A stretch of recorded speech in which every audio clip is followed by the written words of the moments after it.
boys and girls. I miss you so much. I hope that you're doing great. I hope that you're healthy. I'm at home just like you are. And Mr. Earwood and I thought that it would be really awesome if we made some videos for you guys to watch and do a few things.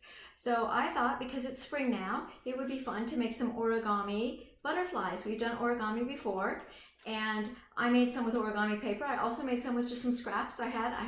Some yellow paper here. I had a little receipt that came, so I made one out of that. And so what we're going to do is think about things that we have around the house that we can use.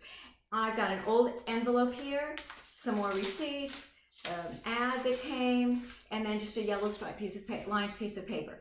So I want you to be sure that you ask your parents or whoever you live with before you get anything to use, okay? So think about what you've got, talk to your parents, and see what you have that you can use. What I want to show you right now, before we do any butterflies, is how to turn a rectangular piece of paper into a square piece of paper, because you might remember that most origami uses a square piece of paper.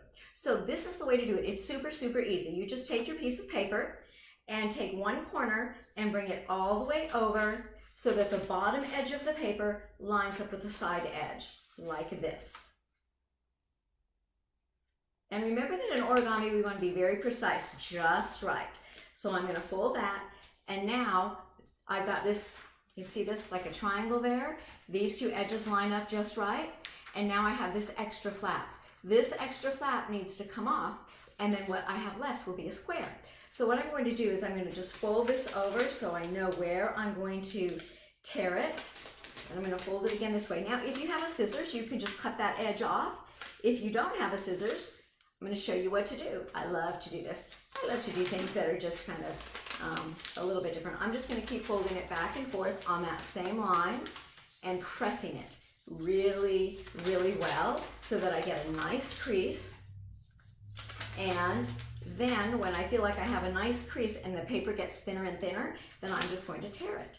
So I'm going to see if I've got it. I'm going to hold it still with one hand, and I'm going to just gently tear off this piece. And now when I open it up, I have a square piece of paper and I'm ready to create origami. It's just that easy. I can do it with an envelope, I can do it with receipts, I can do it with ads, whatever I have around the house, I can use, as long as I check with my parents first. Boys and girls, I love you, I miss you. Watch for the next video on how to make an origami butterfly. See you soon, bye.